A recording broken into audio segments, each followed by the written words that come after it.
I'm gonna get ready.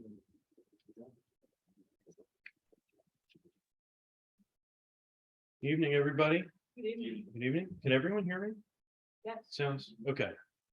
I can't, usually I can hear the speakers, but anyway.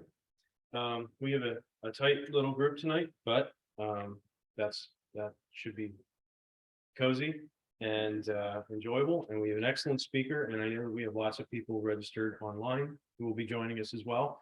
So please, for those of you who are online, please feel free to send us questions during the talk. I think Jim will be mentioning that when he gets started.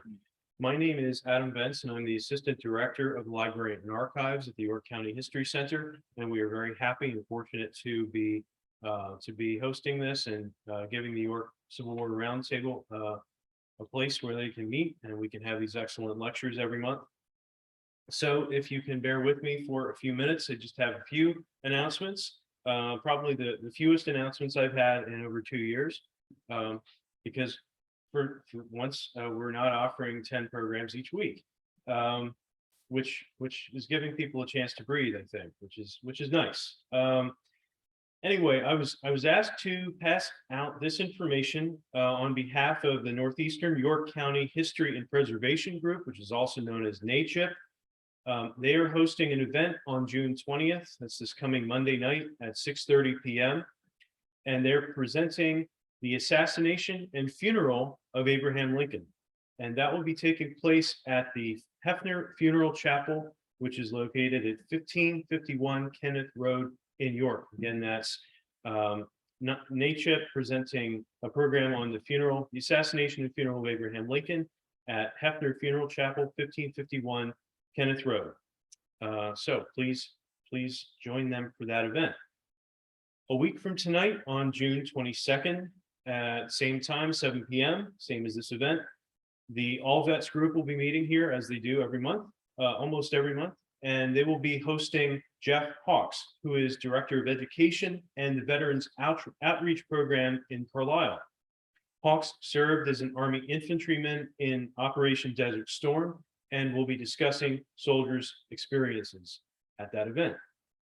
I'd also like to add that in the upcoming month of July, it feels like it's July now, not yet, but anyway, in the month of July, we will not be hosting the South Central Pennsylvania Genealogical Society or All Vets because they don't have July programs. So very smart for them. But anyway, but we will be here in July, and Scott Rose and I will be talking about that, our next program, in a few minutes. One more thing I'd like to add tonight, please stay tuned for those of us who are registered through Zoom. You should be on our email list, and we're also asking Scott Rosenau to send out this information once we have it ready.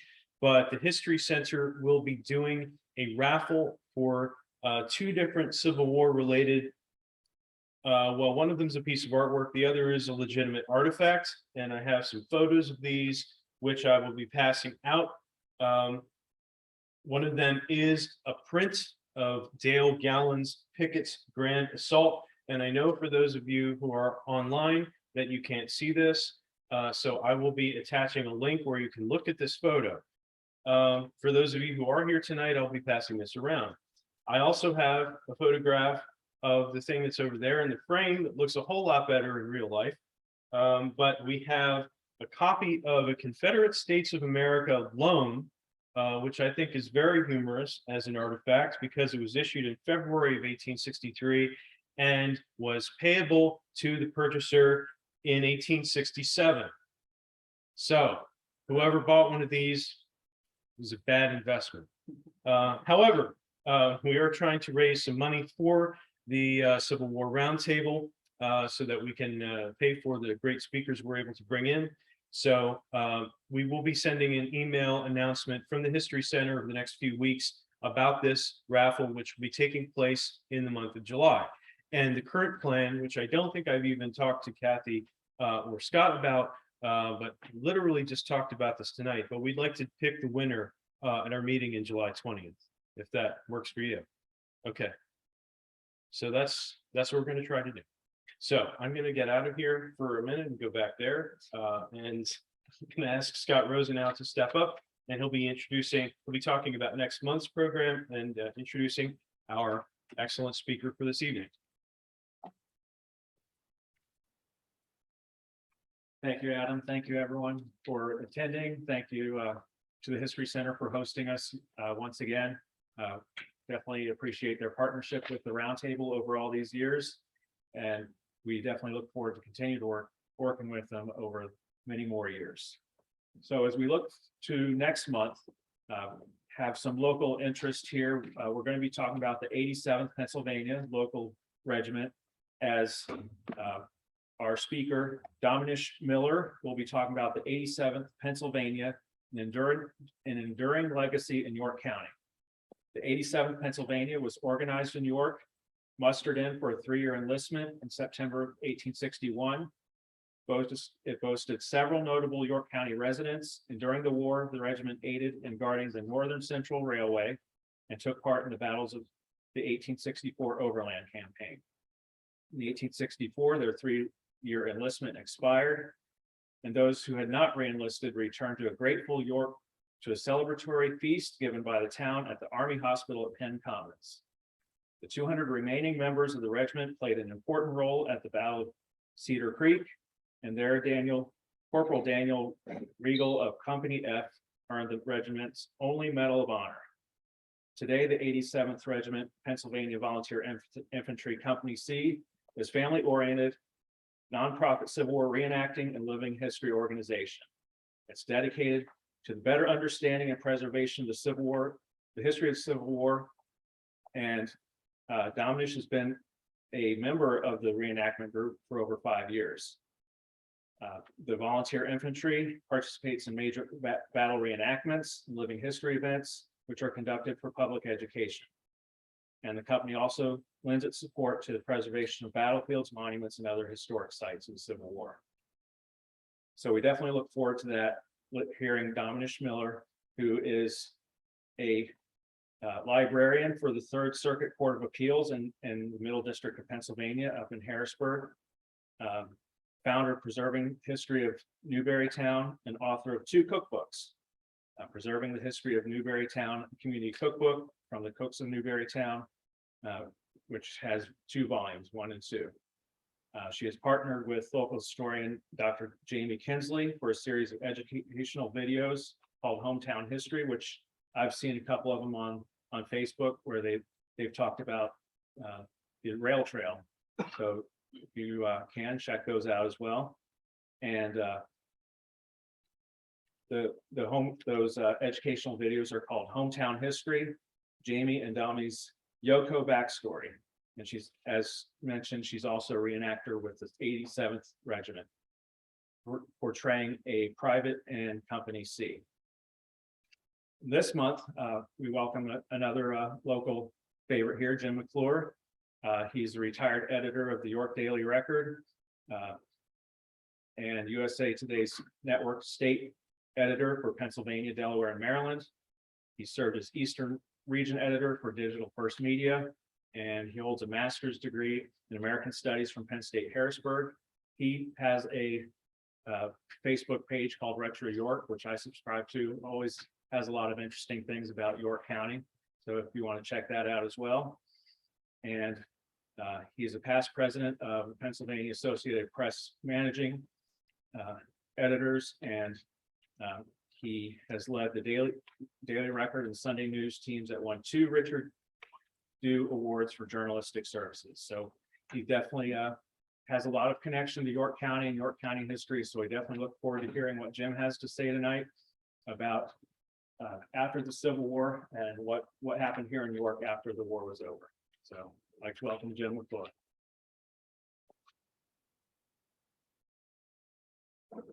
Thank you very much. This is great to be here. This is a very prestigious group to talk to, and I just get little tingles every time I get an invitation to talk to the group that goes back to at least the late 1990s, I believe, and is responsible in part for the Renaissance and Civil War in the Civil War in York County, the interest in Civil War in York County that's taken place in the last 25 years.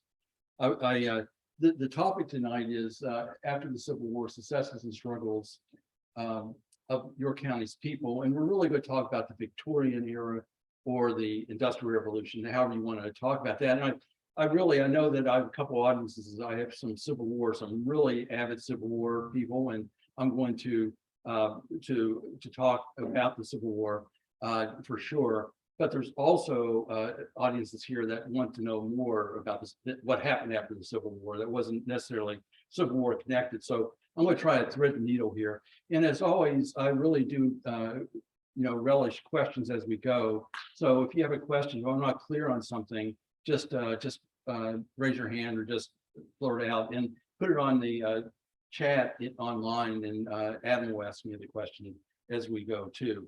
So what we're going to start here, and we're going to do a couple things here tonight, a couple goals. One is that the Civil War from 1865, after the Civil War to about 1930, was a disruptive moment, but shaped York County as we know today. We'll talk about that. York County was really resilient in rebuilding from a terrible Civil War. The emergence of Civil War vets and home front volunteers were among the community leaders that emerged after the war. And we really need to think of it as somewhat of a jagged upward arch, not necessarily a straight arc towards progress or towards a better community, but one that was up and down, but it did peak right before the Great Depression. So we'll be talking about all that. And this won't be a talk about industrial giants. We see some of those industrial giants up here. And that's a way a lot of people might talk about the Industrial Revolution after the Civil War. And surely they were fueled by some of the things that happened during the Civil War, including some of the folks that came back from the Civil War and were really good employees. But we're going to go beyond that as we'll see. One of the things that we'll look at immediately is that, sometimes we think about York County as a colonial town, because of the Yorktown Hotel and all the Duke Street and Queen Street and all that, and York Revs. But really, York is a Victorian era town. Many of the things that we know about in York today, the row houses, many of these houses along the streets, the main streets, and even our factories were built after the Civil War. We're really pretty much a Industrial Revolution town, and but we really do celebrate our colonial era, and we should, and it was a great era. But there might be more houses than this, but when you look over here, these were the houses that are left that were around in the colonial era in New York. There might be a couple more, but these are the main ones: the Golden Plow Tavern, Gates House, Cook's House, and Willis House. But most of our housing stock, most of our buildings came after the Civil War. And we do have an anomaly here and there. We do have the York City Hall, which is that Williamsburg type of design, that trying to bring back that colonial era. But really most of our stock, this is the this is the old Colonial Hotel here in the corner in the square. That's a Dempworth building. Dempworth was a major architect during the Industrial Revolution, the Victorian era. And then this was done by another Dempworth, second generation Dempworth. So, these are houses, these are places that we're more used to seeing around here today that came up after the Civil War. A couple things to point out here when we look at population, and this is county population here. When we look at 1870, we can see that the population trend went down in 1870. Anybody know why? Yeah, war and the disruption of the war. I mean, that's a pretty big drop there from what we were seeing, and then it rebounded again. And then 1920, look what happened to our population. We know that with World War I and the Spanish flu. If anybody ever finds a Spanish flu number for the county, I'd like to know if it's a mortality number. I haven't been able to find a good number, but you can see what it did to the population, the war and that together. So we can see the war had an impact on our population. Then if we look at, the numbers this is just for the city. And we can see in 1870, the city actually went up right after the Civil War. And, anybody have a reason for that? Why would that be? The city went up, the county went up a little, went up some, but, it was comparable, a little bit lower than many of the big years after the Civil War. Anybody have a reason? Why do you think that we had such a large growth in this? It wasn't a city; it was a borough at that point. It wasn't a city until 1887. Migration. Yeah, there was, well, migration, the great migration of blacks and rural whites to the York County came 19 teens, something like that, came a little bit later. It was a different type of migration where people tended to go from the towns, from the countryside into the towns. We'll see that in a second, including York. Plus there was post-war build up. I mean, the soldiers got back and they had families and, they were 4 years older and so on. We'll talk about the great migration. In fact, we'll talk, there's some pictures up here that kind of suggest that. These figures here, well, especially Bonnie Grimes here, these came, Bonnie Grimes came here in the 1920s as part of the great migration that Jeff was talking about. And we had 2 schools built. This is the Smallwood School right here. And this is the equivalent Howard School. We have 2 black segregated schools that were responsible to that. So that would have happened, that migration would have happened starting here. And it would have, we probably would have had a population loss if we wouldn't have had that migration, the great migration from the South coming. And then you can see in 1930 and 40, you can see that we got back on even during the Great Depression. So, but I think in terms of the Civil War, and this is one of the reasons why I think this, because many of our boroughs after the Civil War, all these boroughs, these were villages, but they became boroughs, they incorporated as boroughs after the Civil War, and including this period that we're talking about. So everything in bold happened after the Civil War. So you have people that were on farms let's say the husband was away fighting in the war, and where would you go? We have evidences that they would go into the nearest village, and that's where they would stay. So it might have been that they stayed in there, they left the farm to go into the villages, and that's why these towns grew, including New York. You didn't feel safe out in the country with the guy away, and you're on the farm, so you go in and live with your family members, and it's possible that they stayed during that time frame. In general, York was growing, so people had to live somewhere, and they tended to go into the towns and the villages in this time frame. Is that surprising to anybody? Does that make sense? When you look at all those boroughs, we have 36 boroughs, and most of them formed during the Civil War or after the Civil War, right after the Civil War, including, Jacobus, exemplified over here. It was the newest one in 1929. York during this period became from a borough to a city in 1887. York was a borough in 1787, became a borough, and then became a city in 1887. So we'll come back to this picture a little bit later. But this was the celebration at the time that York was becoming a city, right after the Civil War, 1887. Now, this is I could show slides here all night, and you all could too, about all the things that happened during this period. I just chose this one representative slide that all 4 of these schools in York formed during this period we're talking about, 1865 to 1930. This is the original York School. It's still standing on South Duke Street. It's across from Bonnie Grimes Gym, the campus park. And this one was down on Philadelphia Street, West Philadelphia Street, down from Central Market. It burned down in about 1942. This school is on the corner of I get these streets mixed up. A college in George, and this was Hannah Penn. When it came down in the 1960s, it was built as York High in 1899. And then we have the original.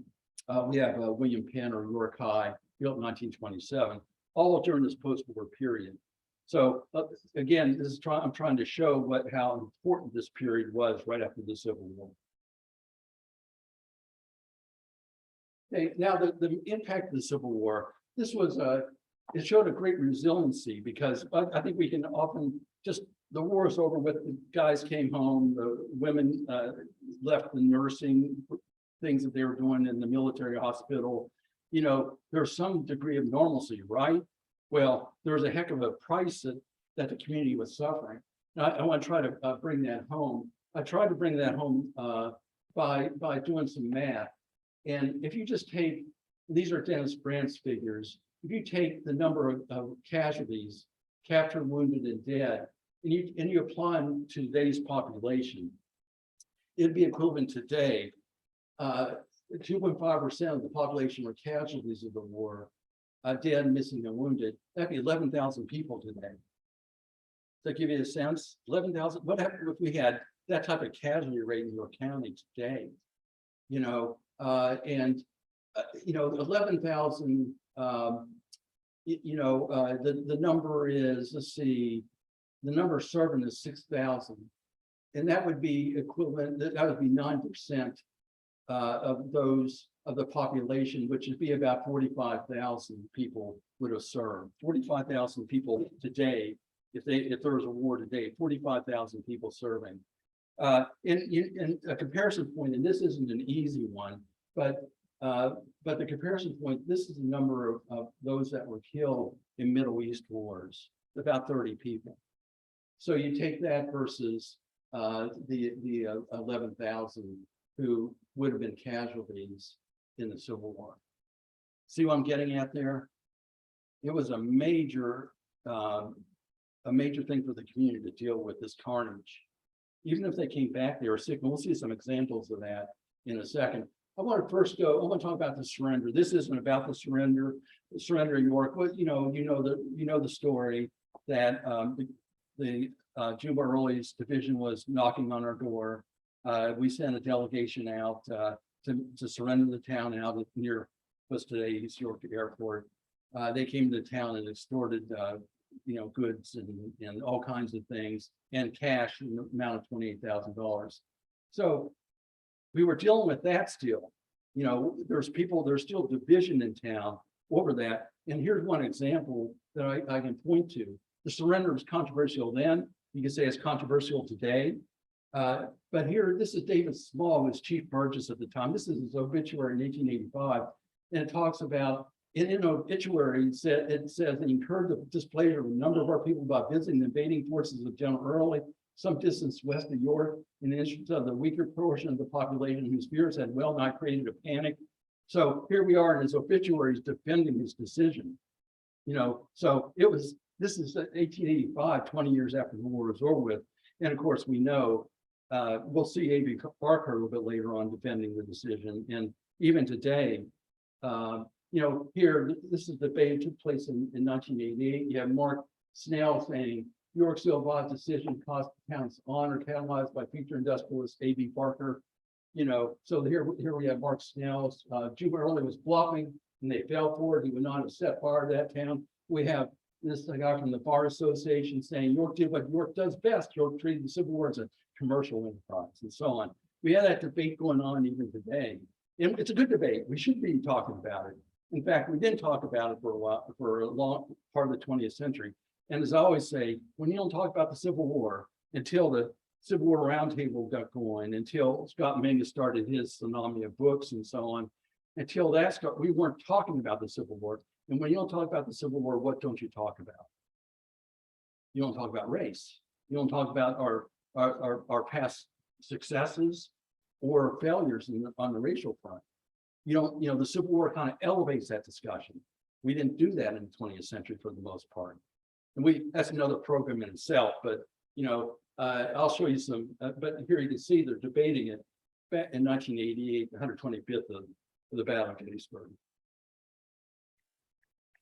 Okay, so here's some of the other disruptions that are taking place after the war. Johnny comes marching home, right? Here's what they faced.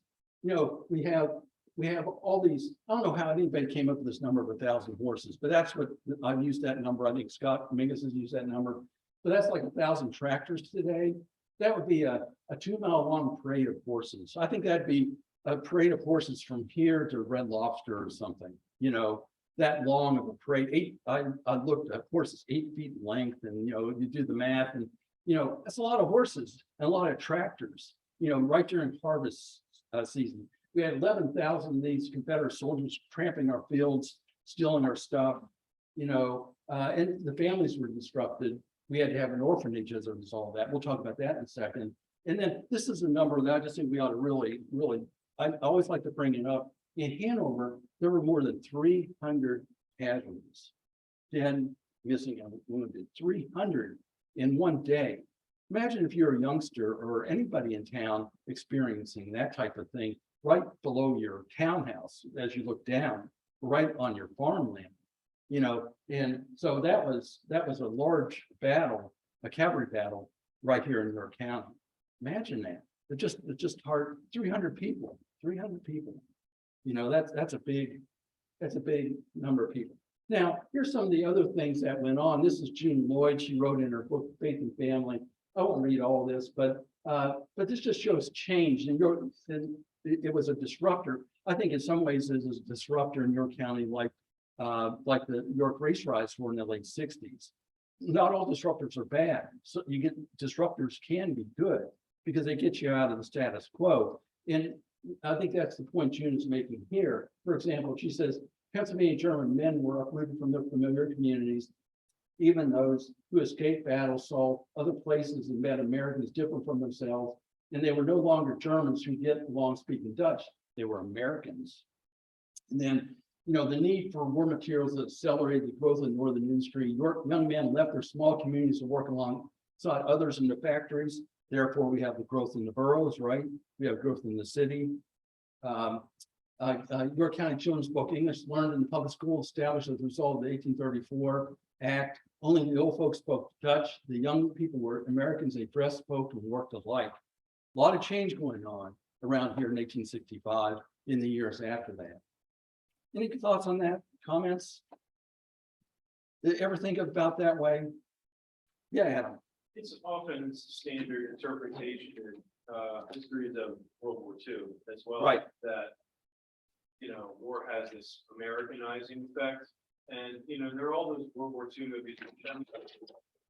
They're kind of caricatures, you know, they're almost cartoonish to an extent, but you always have these different stereotypes from different places in the country. There's a Southern, white Southern. Yeah. There's a guy from Brooklyn and there's a guy from Indiana, you know, and they all end up being this cohesive fighting unit. Right. And at the end of the war, then they're Americans. So, I mean, it's not, you know, it's a movie trope, but it also has this Right. basis of history. Yeah, and World War I was like that because we were heavily German. We were fighting the Germans, you know, really fighting the Germans. And then after that, we came home. We had the roaring 20s. You know, it just kind of changed us. And there was, if you were German in the 19 teens in York County, you were suspicious. You were suspect. You know, because you would often have families over in Germany in World War I. So war has that disrupting effect. The disruption can be good in some ways. It can also be painful. And that's so it's a two-edged sword there. You know, we had a kind of a strange dualism here, not strange maybe, but a dualism here in York County. We hated the war. Politically, we hated the war. We voted against Abraham Lincoln both times, as you know. But it's present, but this was the Democratic paper. Now, they were trying to make the war sound pretty bad. This is early in the war. I don't think it was quite this bad yet, but look what there's, I don't know, maybe it's like, I don't know, Fox and CNN today. You try to make it look as bad as you, one side or the other, bad as you can. Its present results are in discord, confusion, the ruin of trade, the closing of workshops, the production of want, destitution, poverty, demoralization, humiliation, and shame, and so on. Yeah. It's interesting, the date, that's only 11 days after Fort Sumter. Yeah, they were taking a political position. Obviously, the Democrats were in the majority in York County, so they were playing to the Democratic base. That's what they were doing. You know, we talk like that today, but that's what they were doing back then. But we loved the warriors, you know, in York County. And this is really important moment. We'll talk about this later too. The women of York also pitched in with enthusiasm, forming what may have been York's first women's organization. These women organized other women who in turn went about the task of collecting or making stockings, shirts, bandages, and so on, according to Mark Snell. June Lloyd will tell you, well, there were women's groups before that. In the churches, for example, the churches had women's groups. But I think maybe Mark Snell was talking here about community-wide groups, so ecumenic groups that were working on the war. So we loved the warrior, but in the majority in York County, we didn't love the war. So that didn't go away right as soon as the war was over with. You know, we still had that here. And this is an example of that. I won't go into all this detail, but we had a Democratic mayor, and then at that point, he was in the majority. This is David Small, also owned a newspaper, which is the predecessor of the Daily Record, I might add. And you can see his stats there. And his position was the union as it was, the Constitution as it is, and then Negroes where they are. That was the position of York County at the time. It's called a Copperhead position. It basically was a peace Democrat position. We don't like this war. It's not worth going to war with. Just leave slavery in place. Don't bother us with it. That would be the position of the majority position in York County at that time. And then we have this David Small, David Etter Small, another David Small. And he made railroad cars, and he lived in the brownstone next to the Martin Library. And he was very much a union man. If I can bring down a partridge with a gun, I certainly can shoot well enough to go to the defense of my country. And so he and David Small, David Etter Small ran against David Small in 1867. David Small won. David Small, the Democrat, won. So even after the war, we were politically against the war. Even after all of that, we were on the Democrat side still. We had a referendum in 1867, and we chose not to back the party of Abraham Lincoln. And they were not in the same family then. They were cousins, maybe second cousins, same family, second cousins, not close cousins. I think there were 7 brothers, and they were from different brothers. Yeah. But the Small family was pervasive in those days, and some of them were Republicans and some of them were Democrats, we just saw. Yeah. So, this just gives a kind of a sense of where we are at the end of the war. This is A.B. Farquhar in his autobiography, First Million the Hardest. We'll talk about him towards the end. But it was only 100 years ago that came out. Just keep that in mind. And he said, basically, we'll get back to business after the war. It's a question of months, not of years. And I think he was right about that. Business started humming. And he said there was work for everyone. And so the soldiers came back. There's the last great review in Washington. The country began to hum with business. So that was what was happening. A little bit like World War II, after World War II, when the soldiers came home. We're going to go here and talk about a GOAT. Everybody knows that Tom Brady is the greatest football player, the greatest of all time, right? Especially if you're a Patriot Tampa Bay fan. Then who's the greatest philanthropist of all time in York County? Well, one of them emerged during right after the Civil War, in the period we're talking about. And and this was Samuel and Isabel Small. Now, we had P.A. Small and Samuel Small. P.A. and S. Small, they were merchants. They owned mills, and they also owned iron mines. And they were the Small family we've been talking about. They are the main branch of the Small family, if you want to think about that way. And they founded 4 different entities. We'll talk about these one at a time really quickly. York Benevolent Society, Children's Home of York, York Legion Institute, and the York Hospital. So you had one guy and his wife who did all of that. Basically got the ball rolling on all that. So it goes to show how things changed after the Civil War in York County. Imagine today, most of us would be hard pressed to say this person started this business, and it's just imagine the scope of what they did, what they were able to do. This is a children's home in York. It was founded in 1865, and it was at Pine in East Philadelphia. Now it's a shop at. And the thing about this number, this is 1875, 10 years after the war, the remainder of the school at present, 57 children, 31 of them being soldiers' orphans. Does that show you the devastation of the war? 10 years after the war, we still have 31 folks in our children in our orphanage. And over here, we don't have time to read it. It talks about how some of them aged out, some of them went here, or some of them went there. But those were those that were left. So a lot of people that were in that orphanage, a lot of kids that were in that orphanage after the war. In fact, I think that I would, if anybody's looking to write a master's thesis, I think the story, when you have a nephew or a son or daughter that are thinking about doing a master's thesis, there's a lot to be done about the children, the poorhouse in York County, the almshouse, this social history of these institutions we're talking about here and others. York Benevolent Association is still with us, and it was formed in 1863 from an aid for widows and orphans of Civil War soldiers.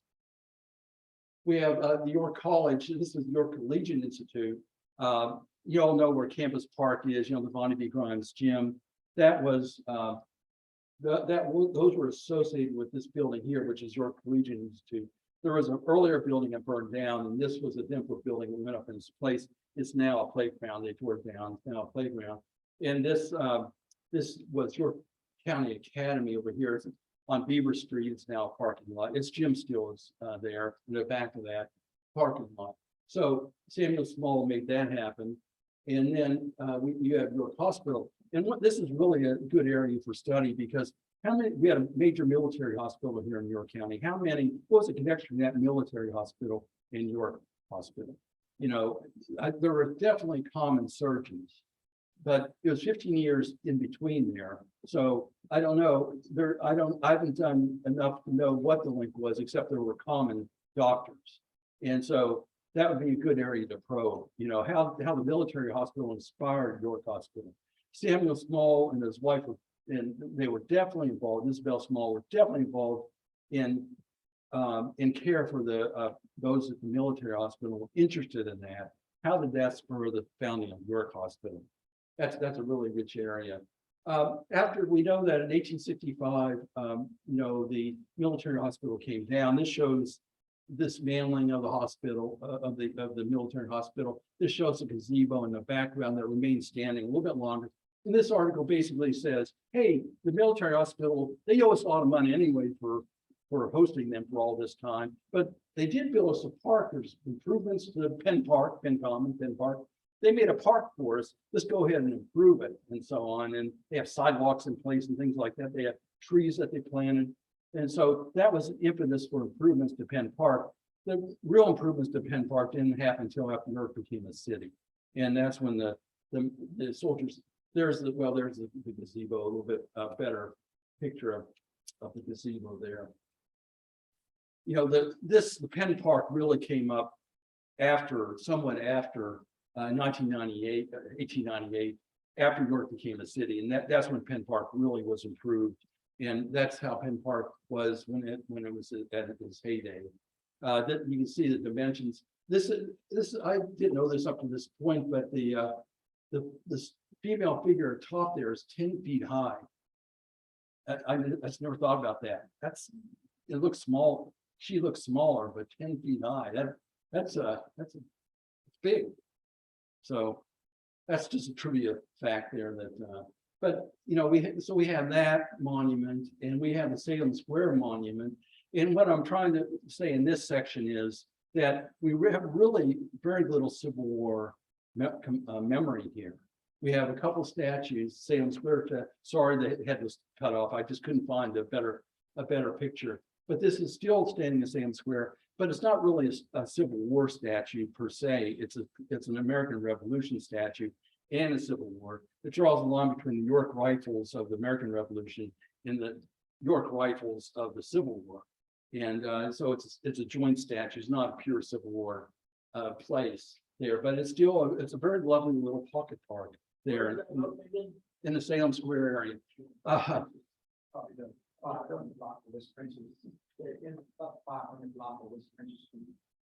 Yeah. That area is an interesting area. That's and that area is coming back in many ways. There's a lot of work to do out there. At one time, it was kind of the place to be. Salem Avenue is out there, and the Salem Avenue runs to York New Salem. It's the old road to York New Salem, and so and this is another statue. Of course, this is a statue of Prospect Hill Cemetery. But think about this for a second. Out of those three, how many other Civil War memorials do we have around New York City? And think about you know, the number. I didn't count them recently, but at one time there was 13 markers or some type of memory fixture in Continental Square area to the American Revolution. I think there may be a wayside marker to the Civil War in the Center Square area, or the Continental Square area. Wonder why that would be. Why do you think that would be? We have three of these monuments kind of out in the suburbs of York City. And we have all this colonial stuff in the center part of New York City. Why would that be? Remember that they were anti-war. Right. You got it. Right. Yeah, and that surrender loomed. You know, we had other things that we had a great American Revolution passed. We had a great World War II passed. You know, let's spend our time on those. Our Civil War passed in New York, not necessarily Hanover, but in York was, you know, it wasn't something that we really were proud of. In fact, we didn't really emphasize it for, especially in the 20th century. Yeah. I mean, an excellent comparison is the square of Lancaster. You know, and I can't remember the official title, but I mean, that elaborate monument with sailor and soldier is right in the middle of town. Right. You think of Chambersburg, it has a Civil War soldier right in its square. Bedford does as well. There's a Civil War monument in its square. Of course, Gettysburg. But, you know, our square is kind of vacant of the Civil War. It's Civil War memory. So all those little things add up to say, doesn't mean the Civil War wasn't important. I just spent the last 20 minutes or whatever talking about the importance of the Civil War, but there was pain associated with the Civil War. Now, also, this was a time that the Goodriches, the very prominent Black family, moved out of York. They moved up for various reasons. They joined their sons up in Michigan, where they were, where they had a photographic business, and Glen Alvin was part of that photographic. They started that photographic business when they were here in York. The Smithsonian's taken notice of that, and we'll see a lot more about the Glen Alvin Goodrich name around York County. But interestingly, during the same period, Glen Alvin's son moved back. His name is Glenn Goodrich. He moved back, and he was a prominent, I think he was a barber as well. He was a prominent person in Faith Presbyterian Church. So the Goodriches left and they came back. Other family members came back as well. And some of them, at least 3 of them, are buried in Lebanon Cemetery, the historically Black cemetery. You know, there's 2 GAR posts. We'll talk about the David E. Small post first. We already talked about David Small being, you know, this abolitionist, this friend of, he was thought to be an Underground Railroad operator. He was a pro-union man. And so John, so the Black let's see, GAR post, sorry about that, I couldn't see that for a second. The Black GAR post named their post after him, which is extremely rare to do that in America. I did, Stephen H. Smith's done some really good work on that. And then Captain William Lanius did some work. He was kind of started the Sedgwick post, the white post. And there's this image I think Stephen Smith might have drawn, or maybe Jeff did, I'm not sure. But on Memorial Days, they had joint ceremonies. You know, they would come together on Memorial Day to honor the dead. And then they'd march up the North George Street Hill. And the white unit, the white GR post, would go to Prospect Hill Cemetery. And the black post would go, the soldiers would go up to Lebanon Cemetery. They walked up the hill even further. So they kind of split off. You know, we'll talk about Lanius a little bit later, but he was probably one of the most prominent fighting men and became a successful businessman after the war. Long and short of Lanius was that he his family owned one of the lumber yards in Wrightsville that burned during the Confederate conflagration of Wrightsville, when the bridge burned and caught Wrightsville on fire. And then he ended up owning a lumber yard up in Williamsport and owned other lumber businesses. And so he built the avenues out, but he built the avenues out because the trolley line ran out there, and he owned the trolley line. So he had one guy that owned lumber yards to build the houses. He built the houses, ran a trolley line out there to service the houses so they could work in the factories. I did look to see if he had a part of the wire cloth industry, because the story is you had these horse-drawn trolleys that created a lot of flies, you know, the horse manure and so on. So you need screens. So that's why New York Wire came into play and other wire cloth manufacturers. So that would have been a hat trick if you had stock in the wire cloth too. But I couldn't find that. Maybe someone else knows. And this is Lebanon Cemetery. There's 300 veterans there. This is a cemetery where, the David E. Small marchers went to, and many of them are buried there today. Interestingly, Samantha Gorham says that there was segregation even in death. That's a historically black cemetery. We had the historically white cemetery. We had the Prospect Hill Cemetery. But anyway, that went in after the Civil War, and there are a lot of Civil War veterans buried there.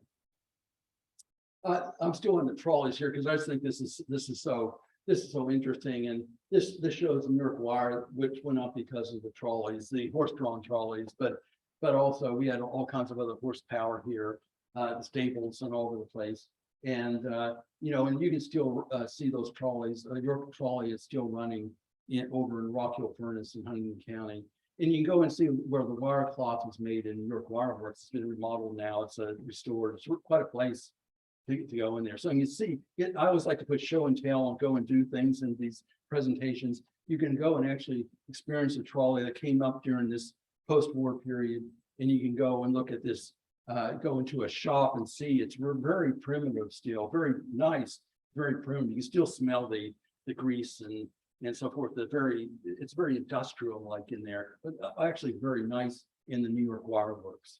So it's a place to go. Now, I talked about Henry Lonnius founding the avenues. He was, of course, with 87 Pennsylvania. He was a captain in 87. These are some of the things that started in the avenues: York Government Patties, the Outdoor Country Club, the Office of Edmund Rivera, Memorial Hospital started there, and Rudy Yard Glass, which is a major stained glass maker. So Henry, all I'm trying to say here is that William Henry, we call him Hen Lonnius, kind of created an environment there in the avenues that all this stuff incubated from after the war. So you can see a lot of momentum building here after the war, right? I'm going to really move on quickly here. This is just some of the physical disabilities that persisted after the war. And this is just one. James Barton from U.S. Colored Troops, the war broke his health, and he received $6 a month, a pension check. He was put on duty. His face and head did not seem right. Is what happened, was the diagnosis of him during the war. And he went through the war, came home, got $6 a month pension, had to fight for it. And then we had this Medal of Winner, honor winner, John Henry Denning, who June Lloyd says there at the end, it makes you wonder if it's a post-traumatic stress disorder. He kind of went, he went and started a newspaper and was libeling of folks, and they took him to court. He ended up winning, but he just was not what you would normally say it was right. He didn't come back in good shape, and that continued that way, and he's buried in Prospect Hill Cemetery as well. So these things did linger. This is, we had a 2-star general here, William B. Franklin. He headed 2 corps at Fredericksburg that was called a Grand Division. And he was a York native, and he he didn't stay in New York. He's buried in New York, Prospect Hill Cemetery. He went on to become Chief of Colt Firearms. He died in 1903. So he lived, not many Civil War generals lived into the 20th century. He's one of the unusual, rare ones that did. And I always like just to show this because this is kind of ripped from the headlines. This is Chip Miller, who is a 3-star admiral. So our highest ranking officers in history was Jacob Loucks Devers, 4 stars, Chip Miller, 3 stars, and we have William Franklin, 2 stars. So I was at a place on Memorial Day at Gold Star Garden, and Chip Miller was there, and he was just kind of standing there. I mean, there's other people around him, and I got a chance to talk to a 3-star general. I've talked to 1-star generals before, but a 3-star general, especially when he's number 2 ranked in York County history. So I had a chance to go up and talk with him. He said, "Hey, you ought to look at the credits of Top Gun." And so I'm in there because I was head of the Pacific Fleet, or had a big position at that time at the 3-star general. So I went and I saw Top Gun Maverick, Top Gun. There he is, Vice Admiral DeWolf. I think it's H. Miller III. So York County, all roads lead to York County. I thought I'd throw that in. That's for free. I thought you might enjoy it. But I did get tingles talking to three-star general, three-star admiral. I was, then we have, Juba Early was the division commander. He was over the 11,000 troops, or most of those troops that were here when they invaded York in 1863. And he emerged in 1883, 20 years after the war. He said York raised only 72,000 of the 100,000 requisition levied, and York still owed him 28,000. But he got his math wrong. York only gave him 28,000, so he actually inflated what York gave him. So York probably should have paid him and walked away, but no. But York Gazette got it wrong too. York Gazette said that they actually was 48,000 that they paid him. I think it's 28,610 that York paid, you know, the Confederates as part of the requisition. You know, General John B. Gordon came here. John B. Gordon, who headed the major brigade commander, came through here, came through York, took down the flag in Center Square, went up to Wrightsville, and that was where the action took place in Wrightsville. And he came back in 1894, and he came back really somewhat as a hero's welcome. I'm just kind of wondering about that. What I wonder what you all would do if an enemy general came, who especially caused all this stuff we've been talking about. He was the main culprit in all this, came back, you know, 20, 25 years later. Should we slap him on the back and say, it's okay, you know, it's war, you know, we're brother against brother, that type of thing? Should we say, you cost me my livelihood, you cost me my father, you know, I'm not going to go anywhere near you, you know, I don't appreciate you, I don't appreciate what you did, you know? What would you say to him? What would you all say? York welcomed him back. Yeah. I don't understand it. Yeah. Then they say you say Southern County was really froze out. Yeah. Yeah, most we voted more heavily against Lincoln in the Southwest than we did in the northern tier of York County. So yeah. You know, should we have forgiveness? I mean, this is a test, you know, it's something to think through as you go home tonight, you know, and how does that translate to other areas? Should we hold grudges?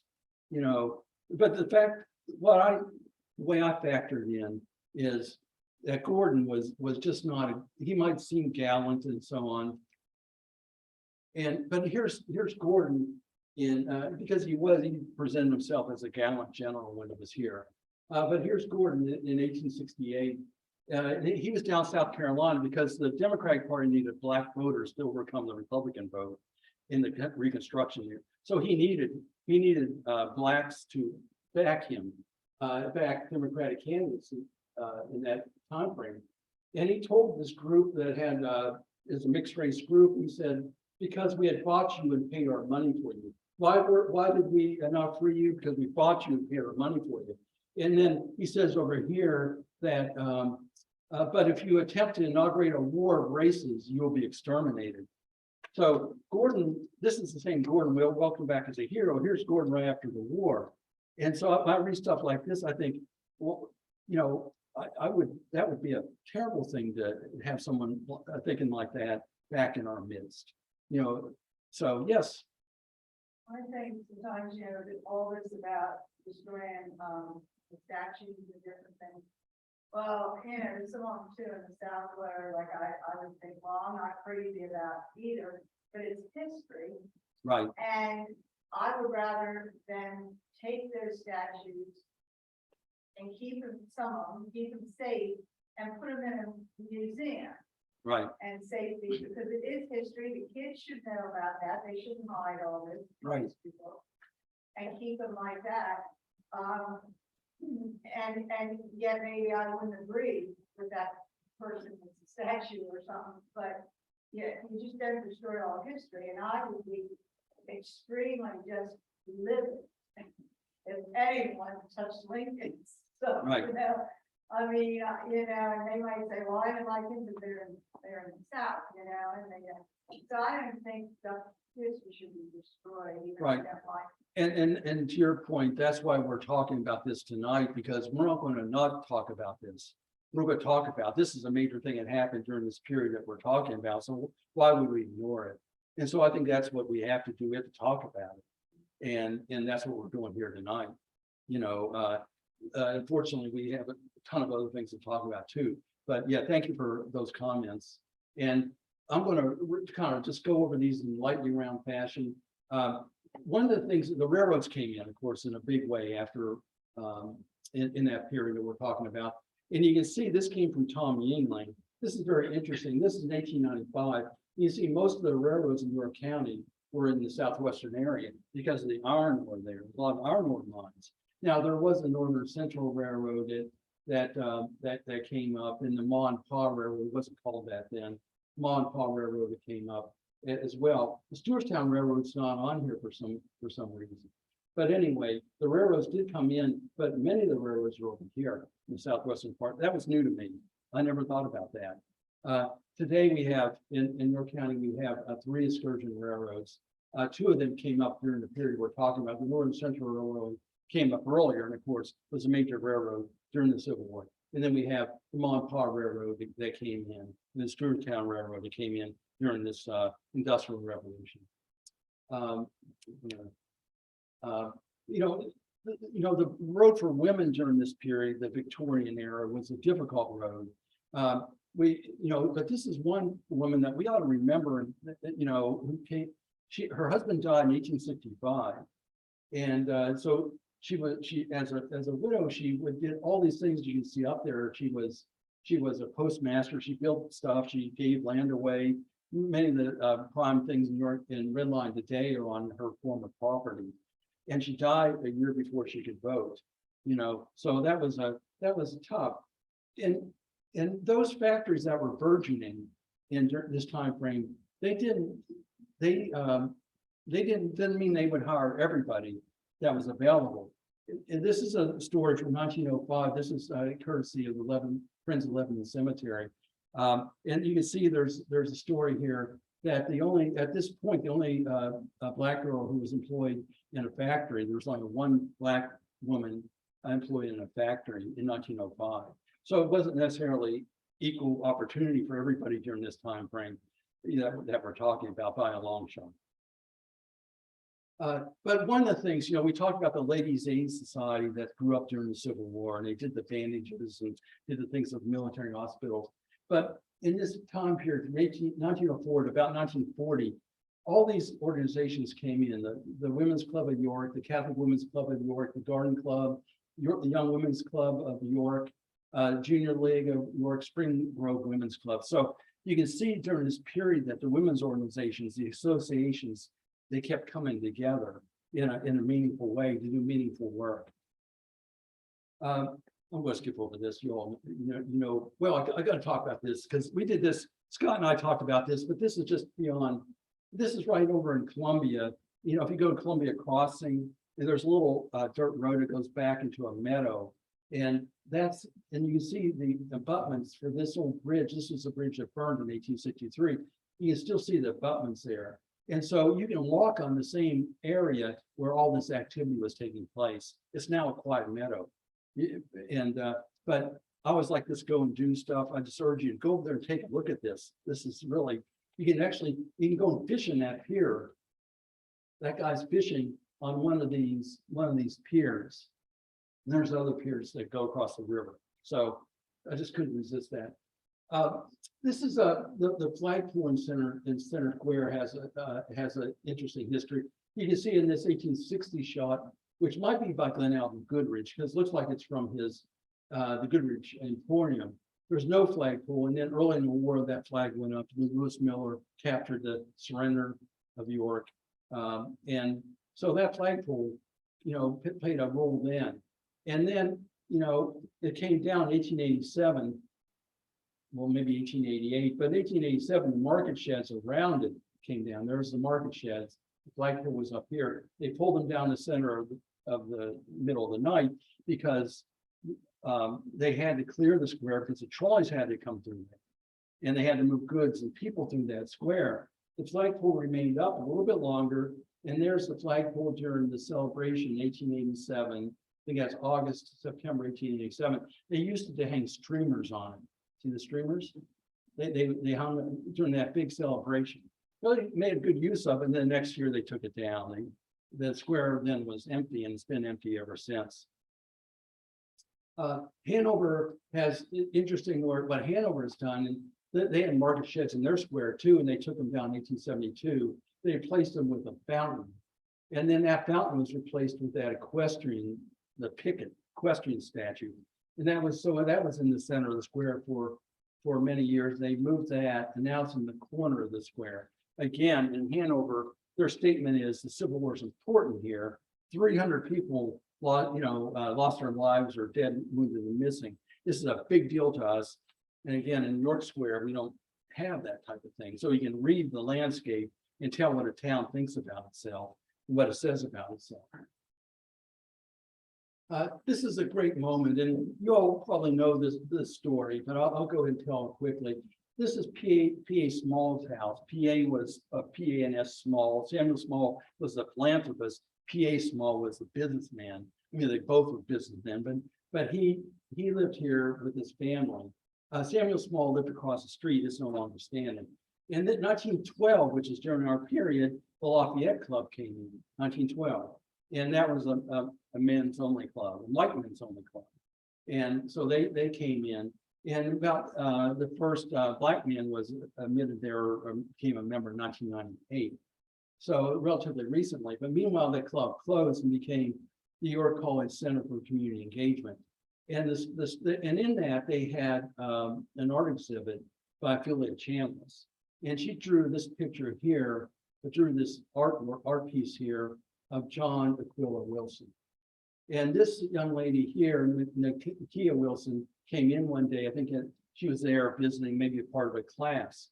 So she came in there and saw her, I think it's 3 times great grandfather, hanging on the wall. She said, "That's my grandfather." So she couldn't have been in this building. He couldn't be in that building. He lived until he was the last Civil War veteran to die in York County in 1942. So he couldn't have gone in that building, but there he is in the building. His great granddaughter, was able to see him in there. I think it's a wonderful turn of events there. We're going to talk about here real briefly about the manufacturers, because we do have to talk about this. I know this is hard to see, but this is 1999. Stephen Smith helps us with this. And you can see A.B. Phyical, 510 employees, #1 in 1899. You have York Manufacturing Company second with 507. Almost did it, just three shy of A.B. Phyical. And York Manufacturing Company is still around. Here's all the names of it, and it's now Johnson Controls. So it grew up during this time period that we're talking about. And here's all these industries that have large number of employees. So it gives you an idea of the breadth and growth after the Civil War. Here's a couple of things. I want to talk about A.B. Phyical here. And this is from his autobiography, The First One in the Hardest. And he talks about that early in the Civil War, my own factory was turning out fully twice as much as before the war, and that was more or less the condition for all lines of manufacture. So his factory is humming during the Civil War. So in 1862, the Antietam campaign was in place. He thought the Confederates in the town thought the Confederates might come up to York in 1862, a year ahead of when they did. So anybody know what Phyical did at that point? He rode down to meet them. In 1862, he kind of did a prequel to what he would do in 1863. He rode down and met with Fitz Lee, cavalry commander down there. And he says, "Is it true," I asked Fitz Lee, "that you're going to York? I'm interested because I have some property there." No, he doesn't say, "I'm interested because we have a great town there and women and children live there, and we don't really want you to come through here. We're proud of what we've done here. I have some property here." And Fitz Lee said, no. So we're not going to go through there. So we come up to the next year, 1863. This is when the Confederates are out in Abbottstown. out in Farmers area near today's York Airport. And we have this meeting, and we have Parker writing that first he said, he argued that we could make a good deal. He's arguing to the Committee of Safety, which is a group of non-elected people who are trying to figure out what to do with the Confederates about 20 miles away or 10, coming towards York in late June 1863. And Parker wrote that we could not make a deal. He argued that we could make a good deal, better bargain with them than we could after they saw how little of our property we have been able to move. It's all about property with him, right? Talked about property the year before, and now he's arguing, look at all the property we couldn't move. You could easily say it must be he's concerned about his own factory. He had a young factories there. And he said, my plan, however, was not seriously entertained. Then I told them I would take the responsibility of going anyhow, which I did. He wrote out and kind of forced York's hand in the surrender. York's, David Small and others went with him out, and they cut the deal later that night. But he kind of forced them into the deal. And what was his motivation? He was concerned about property. And so this is the mind of this guy, A.B. Parker. And I think this is important to understand this period we're talking about. Many of you have seen this. I've used this in many presentations. This one off to the left, and he goes that York was distinctly northern, but not bitterly anti-southern. The community felt that slavery was wrong in principle. At the same time, being acquainted with many slave owners, we also knew that slavery was better in practice than in theory, and that the planter who was cruel to his Negroes was a rare exception. Okay, so that he's taking that position. Then he makes this comparison. No matter what his personal disposition might be, slaves were so very expensive that it would be as ridiculous to maltreat them as to maltreat a stable of blooded horses. So he's comparing enslaved people with horses. So he's saying, okay, this is 100 years ago. He's an older man, and he made a mistake. So just to make sure that we understand where he's coming from, about 5 paragraphs later, he's still on this topic. It often happens that the less you know about a subject, the more fanatical you can become. It's hard to hate a man who you know. And then he goes and says, if the writer of Uncle Tom Cab and Harry Beecher Stowe had resided in the South, then she wouldn't have written the book, or wouldn't have written as she did. And John Brown would have known the people in Virginia. He would have known that they weren't going to revolt, that they were in the main, this is talking about enslaved people. They were in the main more interested in 3 meals a day than in political theory. See what he's getting at? The people that are enslaved really aren't hurting much. He's completely missing the fact that enslaved people are hurting a lot. They don't have their freedom. That's the biggest deal of all. He's completely missing that. And he said more interested in 3 meals a day than political theory. So this is the mindset in York County and during this period. This is 1922. He's writing this only 100 years ago. So here we have a contrast here. I'm down to the last 2 slides, Adam, so we're coming to an end here. And so we have 2 examples here. We have Parker. We have Scott Mingus talking about Parker, and Scott Mingus says, alone without authority to speak for the council, he rode off to Habitstown in the early afternoon. So he went off to cut a deal with the Confederates who were coming towards us. So he's riding west towards the Confederates. And here we have in Wrightsville, John B. Gordon's troops, the guy we celebrated, in 1894. Here we have John B. Gordon's troops coming at the Wrightsville Bridge. And we have a black man in the trenches defending the bridge. He was killed, as we know that story. But this story isn't as well known, and Scott tells this. Sitting on the bridge was one old Negro to whom was entrusted the duty of igniting the fuse, sat very coolly on the edge of the pier smoking a cigar. Obviously, he would light that fuse with a cigar, right? So here you have this black man who had the whole John B. Gordon's troops coming right at him, sitting coolly. He was waiting. He was ready to fight, by trying to blow up the bridge. As it turns out, as we know, the bridge didn't blow up. They had to set it on fire. But he was going to light the fuse that tried to undermine the bridge, so only one span would drop in the water. So we have him sitting there bravely. We have A.B. Farquhar going the other direction, trying to cut a deal. You know, how would we be under pressure? If we're faced with times like this, what types of decisions would we make? And that's one of the reasons why we study history, is so we can learn from them, and we can get these experiences, and maybe we'll make a different decision if we're faced with such things. And this is the last slide, and this is the goat. This is another goat. This is S. Morgan Smith. Okay, we're talking about heroes. We're talking about heroes, the black man on the pier, talking about Samuel and Isabel Small. Here we have another hero, S. Morgan Smith, and we'll end on this. S. Morgan Smith, Stephen H. Smith drew this graphic over here.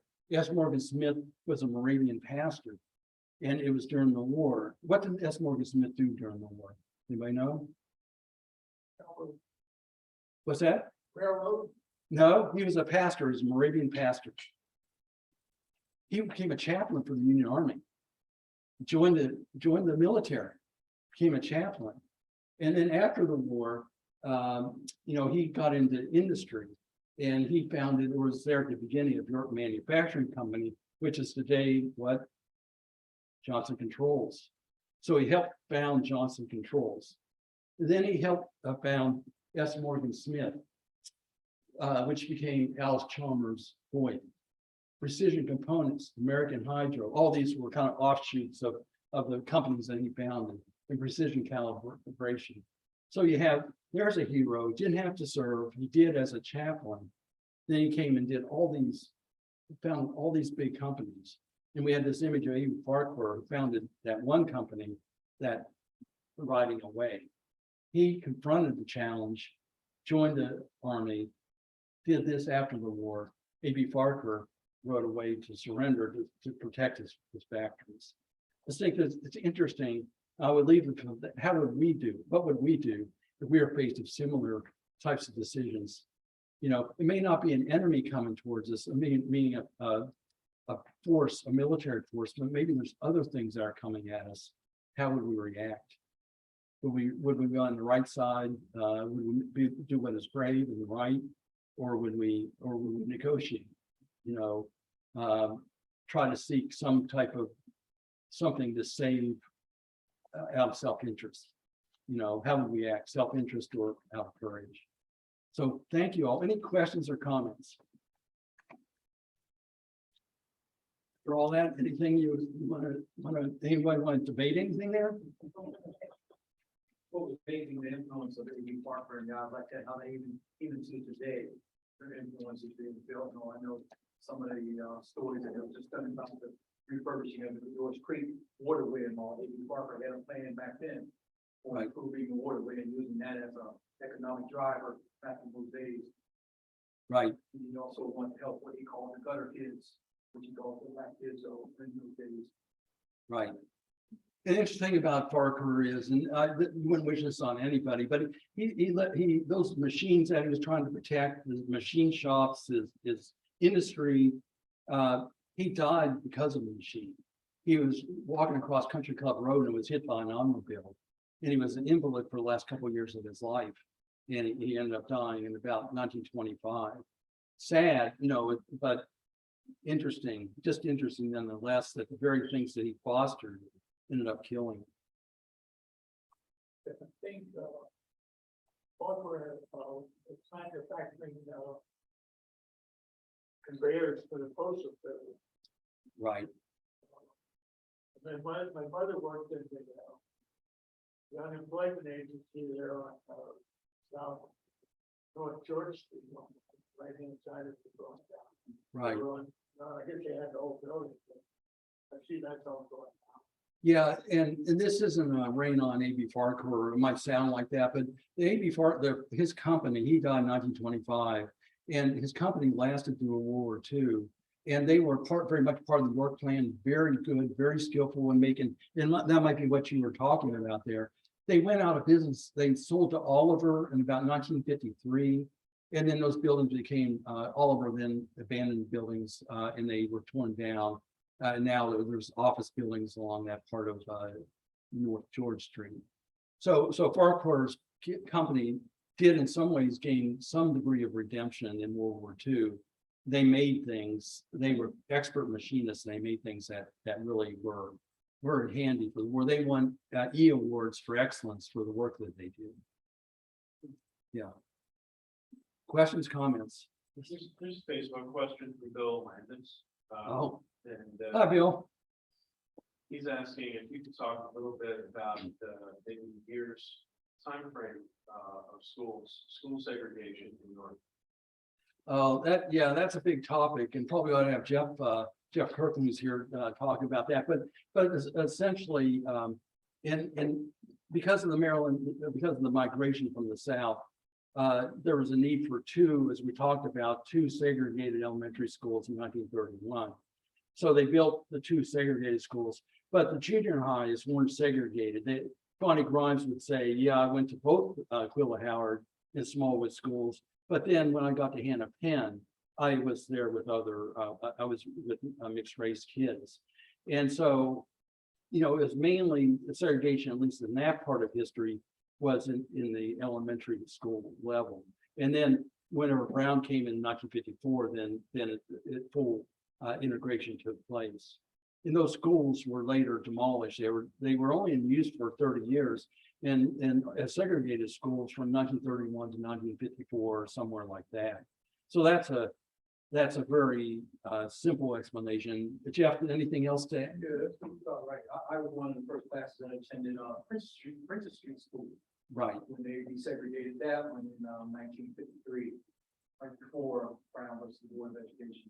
Yeah, Jeff Kirkland was just saying that he went to Princess Street School, and that's when it was integrated in about 1953. So, yeah. Great, and yes. We're follow up to that, were the middle schools not segregated because not everyone went on to the elementary to middle school, or they just had a bigger facility that they were able to. Facility, but I still could never come up with a rhyme or reason why it was Yeah. after this. Although with a couple of articles up over Reverend Monty, for instance, he was fighting against them having separate classes at Hannah-Penn. So in the class at that time, when they first were going there together, so the classes were separate classes. Right. I know that I worked with Bonnie Grimes on his autobiography, and he was, you know, whenever he talked about going to the junior high, this was a moment for him because they would get hand-me-downs from the white elementary schools. One time there was a page 22 was ripped out of one of his books at Smallwood School, and the teacher said, "Oh, just turn to 11 twice." You know, when he got to junior high, and he talked about this is kind of a physical thing. He had to walk from the Noel School, which is on East Princess Street, about 5 or 6 blocks to Smallwood School, a youngster. And Smallwood School is near York High, where York High is today. And he said, because whenever he got to an intersection, his white friends would go over to Noel School, which is now Community Progress Council. They would go over there. He had to walk 5 or 6 blocks. By the time he got to the Hannah-Penn School, middle school, there was like heat ducts, and he would huddle over those and thaw out, you know. And then he had to walk to Smallwood, which wasn't that far after that. But to get to the middle school was an achievement. You could just see that he felt that way, and it was. And he didn't talk a lot about the fact it was integrated. He just felt like the middle school, the education was so much better there than what he was getting at his elementary school. Other questions? Yes. I just want to make a comment. Yes. I look forward to your articles every Sunday in New York City News in the viewpoint section. Yes. Newspaper, and you have quite often you've written about some more topics. Yes. And you wrote a very nice article on the battle to preserve the Richland House, the land Susquehanna Discovery Center to please showcase properties rich in virgin food. And I could go on. I have here the article of York's Confederate surrender. A.B. Farquhar labor to justify his role in his act. Yeah, if you want to read all about it, A.B. Farquhar, I wrote about him. You know. So I really, having been the program director for the Civil Roundtable for the last 15 years, and having worked with you and Scott Mingus, and you're bearing together with your books, I really actually was calling you the York County history defenders. Oh, With thank your you. books, and I really look forward to all your articles. and you've written a lot about, the underground railroad. So, Yeah. thank you for your interest. I appreciate it. Thank you. And we have such a rich others to draw from. I'm Jeff Kirkland, you know, the things that Adam and Nicole do in the archives that we can go in there. I was just in there last week to do something on what's called the conspiracy of 1803. And I wrote about that this week. So we just are surrounded with such a rich history community here. You can't help but to kind of be uplifted by it. So thank you very much. Yes. I was just thinking the other week when I again someone go off that every day in school. And I'm so glad I didn't know this at the time, that I was in school, first grade would be 56. And Black children were in my school. East of Lancaster, in a little tiny town. And so I didn't think anything about it. One of my best friends was a little Black girl in second, third grade. And when I came to York, to York College, and that's why I came here. Well, then with friends around, you know, York, they were talking about this segregation, and I thought, what? I thought that was way back, you know, in 18 something, not 1950s or something Right. to me. And all the prejudice, and I just couldn't believe it, you know, and it still bothers me today. But I'm so glad that I was real young when I learned to be able to just feel normal. I mean, it's no big deal having a Black person in school or next year or anyplace. Because some of the ones my age are not much older can still have, you know, once in a while the word mark or something. You know? And so I don't know why we were allowed to have Black kids in our school in the 50s, but yet York and other cities around still have a problem. And really your comments kind of support what I was saying, that when you have a group of talking about the Civil War, as we're doing here tonight, as Kathy and Linda and others have done since the late 1990s, you talk about things like you just talked about. You talk about race and so on. You talk about discovering people that look different than you, and they really aren't. And you know, you have that type of discussion like you just were talking about. If you don't talk about the Civil War, you're going to have a vacuum on that type of thing. And I think York County did for much of the 20th century, because we just did what people weren't writing about it. They weren't talking about it. Whether they were in Hanover and they were in Wrightsville, they weren't in the greater York area. And so I think that is really what I'm saying is we're here tonight talking about these really tough things that we talked about Phyical and so on, because we're talking about the Civil War, and that type of stuff just comes out of it, and it should, because that's what really caused the Civil War. You know, so thank you for sharing that. That's really, really great. Thank you. Anything else? Okay. Thanks. Thank you all very much.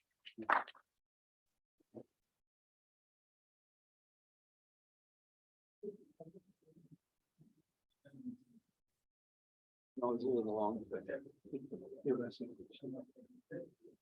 All right, thank you everyone for coming, and your friends in Zoom. I don't usually say goodbye, but we'll see you next month on July 20th.